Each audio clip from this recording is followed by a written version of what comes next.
Il y a des enseignements de notre Seigneur Jésus-Christ qui nous surprennent par leur extrémisme. Par exemple, dans l'Évangile de Saint Marc, Jésus nous dit que « Si ta main est pour toi une occasion de péché, coupe-la. » Maintenant, frères et sœurs, je me demande, est-ce que quelqu'un pourrait mettre cela en pratique?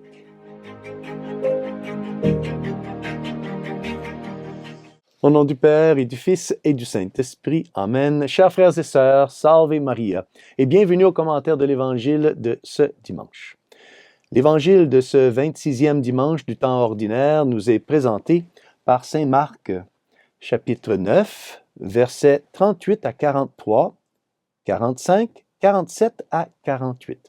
Et Saint Marc ici nous apporte un enseignement indispensable pour notre vie spirituelle. Éviter le péché et toutes les occasions de péché. Dans cet évangile, les paroles de notre Seigneur, eh bien, elles sont très fortes et ont certainement dû choquer tous ceux qui, parmi les auditeurs, prônaient des formes peut-être plus light, plus médiocres de pratiquer la vertu. Aujourd'hui encore, certains trouvent que ces paroles de notre Seigneur sont trop extrémistes et trop radicales. Voici donc ce que dit notre Seigneur dans l'Évangile de Saint Marc. « Et si ta main est pour toi une occasion de chute, coupe-la. Mieux vaut pour toi entrer manchot dans la vie éternelle que de t'en aller dans la guéhenne avec tes deux mains, là où le feu ne s'éteint pas. Si ton pied est pour toi une occasion de chute, coupe-le.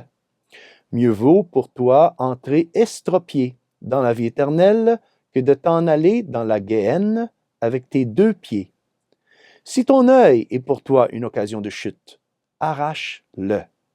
Mieux vaut pour toi entrer borgne dans le royaume de Dieu que de t'en aller dans la guéhenne avec tes deux yeux, là où le ver ne meurt pas et où le feu ne s'éteint pas. Ces paroles doivent-elles être prises au pied de la lettre?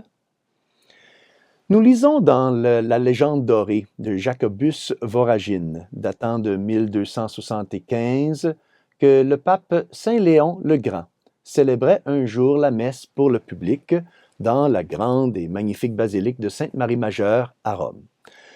Après la communion, une jeune et belle dame s'approcha de lui et lui baisa la main avec beaucoup de piété et de dévotion. Dieu, mystérieusement alors, permit au Saint-Pape de subir une violente tentation de la chair. Le pape se retira alors dans la sacristie et pria notre Seigneur et Notre-Dame de lui donner la force de savoir repousser cette tentation. Comme la tentation ne diminuait pas, il n'y a pas réfléchi deux fois. Il a pris sa main et la coupa sur le champ. Ainsi, pour pouvoir vaincre la tentation. Il a alors été, bien sûr, libéré des mauvaises pensées qui l'assaillaient. Mais ce n'est qu'après cela que le Saint-Pape a réalisé qu'il ne pourrait plus célébrer la messe, n'ayant plus de main. Imaginez-vous un pape incapable de célébrer la messe. C'est alors que Saint Léon a commencé à prier Notre-Dame, a commencé à prier Saint-Pierre, demandant à Saint-Pierre de l'aider dans cette terrible situation. Saint-Pierre est alors apparu à Saint Léon et a guéri sa main. Il lui a dit ensuite de ne plus faire de telles choses. Un autre exemple, Sainte Rose de Lima, alors qu'elle était encore une jeune fille, craignait que les spectacles, que les beautés du monde ne mettent en péril sa vertu, sa virginité. Elle prit du poivre rouge et s'en frotta les yeux. Elle faillit devenir aveugle. Lorsque sa mère la réprimanda pour ce qu'elle avait fait, elle répondit qu'il valait mieux devenir aveugle que de risquer de perdre sa virginité à cause des attractions du monde. Saint Benoît, un autre exemple, fut un jour assailli par de violentes tentations contre la chasteté. Il enleva sa tunique, sauta dans un buisson d'épines et s'enroula jusqu'à ce qu'il soit entièrement coupé et meurtri. À partir de ce moment-là, vous pouvez bien vous imaginer, frères et sœurs, que Saint Benoît n'a plus jamais subi de tentation contre la chasteté. La vie des saints est pleine d'exemples de telles extrémités, de telles radicalités dans la lutte contre les occasions de péché. Mais la question, devons-nous les imiter? Je dirais que les dangers extrêmes appellent des mesures extrêmes. Mais ces exemples ne peuvent pas toujours, bien sûr, être imités. Non, frères et sœurs. Mais ces exemples nous donnent quand même un modèle pour le degré de vigilance que nous devons avoir pour éviter les occasions de péché. Quelqu'un, bien sûr, pourrait me demander, qu'est-ce qu'une occasion de péché, mon Père? Eh bien, nous savons tous qu'est-ce qu'est le péché. Hein, le péché, c'est une violation volontaire des commandements de Dieu. Si la question, si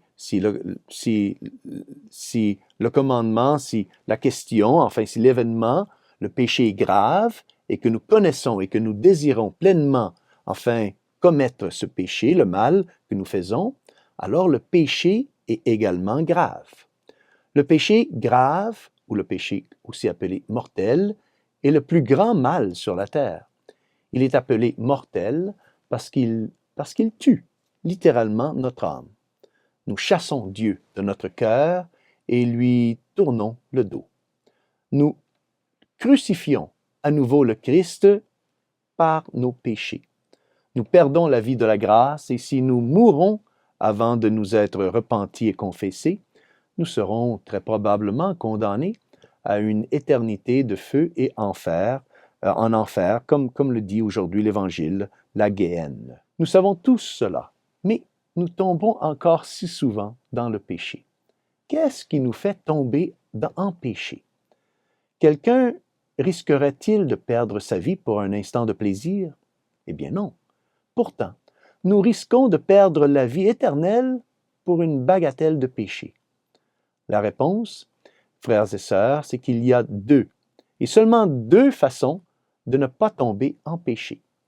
Notre Seigneur Jésus-Christ lui-même l'a résumé lorsque, dans le jardin des Oliviers, il a dit aux apôtres, « Veillez et priez. » Veillez et priez, car l'esprit est bien disposé, l'esprit est ardent, mais la chair est faible. Nous pouvons tous vouloir, et nous voulons tous pratiquer la vertu. L'esprit est bien disposé, mais mais c'est très difficile, nous y parvenions pas toujours, car la chair est faible.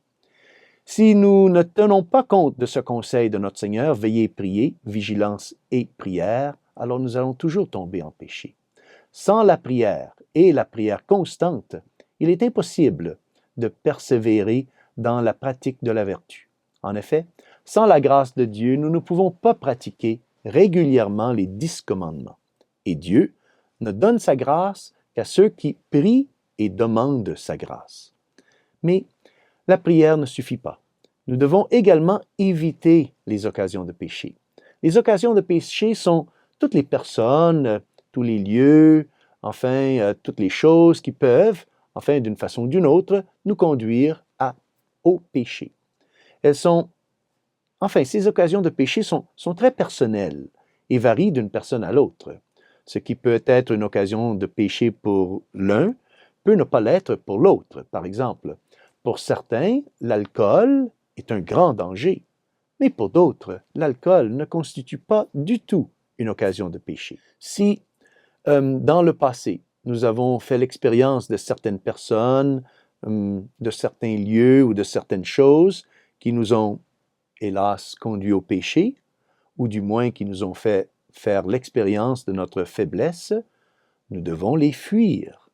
Nous devons fuir ces personnes, ces lieux, comme nous fuyons d'un serpent venimeux.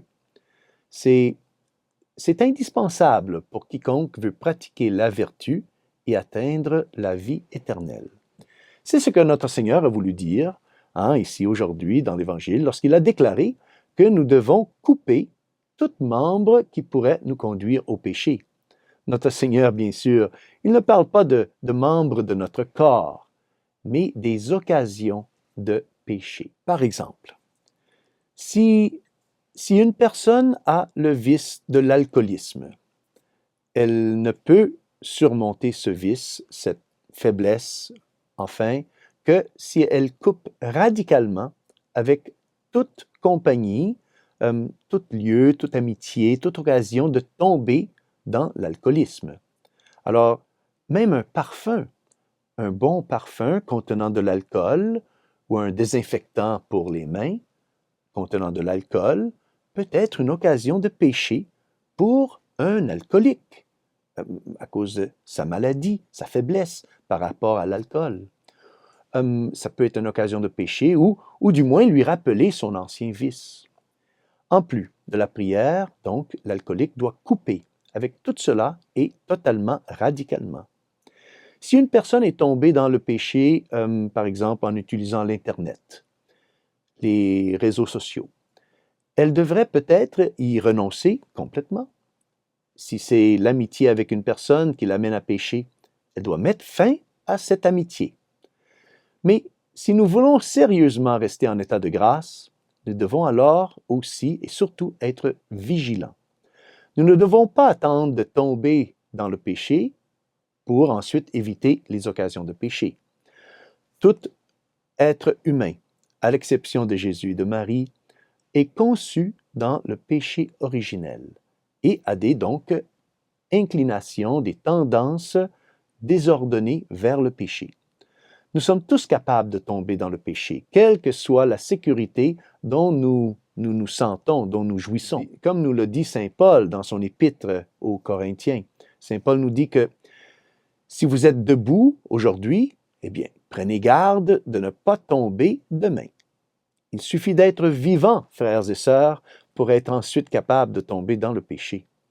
Et il y a certaines choses, en raison de leur nature même, qui sont une occasion de péché pour tout le monde. Nous devrions donc toujours nous en souvenir et ne jamais nous mettre dans des situations où nous pourrions être tentés. Cela pourrait être un signe d'orgueil. Eh oui, un signe d'orgueil si nous pensons que nous sommes suffisamment forts pour nous mettre dans des occasions de péché.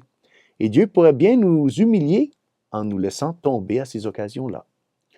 La radicalité avec laquelle nous coupons les occasions de péché montre le sérieux avec lequel nous prenons notre amour pour Dieu et notre amour pour la pratique de la vertu.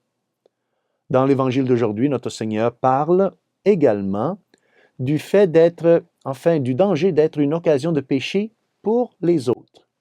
Il s'agit du péché de scandale. Un péché de scandale, c'est un péché extrêmement grave. Le scandale, selon saint Thomas d'Aquin, consiste en des paroles ou des actes qui peuvent conduire d'autres personnes à commettre un péché. Il peut s'agir d'un exemple, d'un mauvais exemple. Hein? Un péché de scandale peut être un mauvais exemple ou un mauvais conseil. Si par notre façon de nous habiller, par exemple, notre façon de nous habiller, nos manières, nos coutumes, nos actions, nos paroles, peuvent être des occasions de péché pour les autres.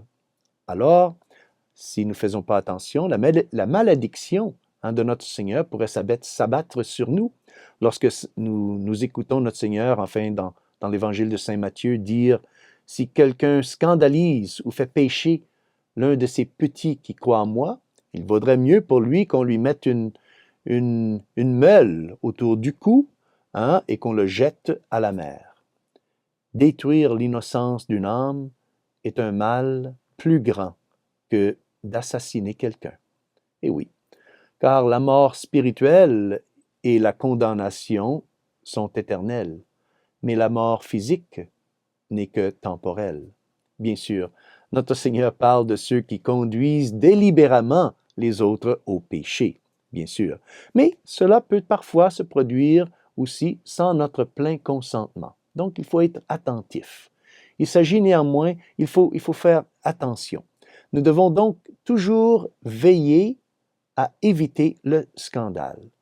Nous avons l'obligation de donner le bon exemple aux autres, et en particulier le bon exemple à ceux dont nous avons la charge. Donc, terminons ce commentaire de l'Évangile, frères et sœurs, en demandant à Notre-Dame, à la Sainte Vierge, de nous protéger de toute occasion de péché et de ne pas devenir donc aussi, nous, une occasion de péché pour les autres. Et que Dieu Tout-Puissant vous bénisse au nom du Père et du Fils et du Saint-Esprit. Amen. Salve Maria et bon dimanche.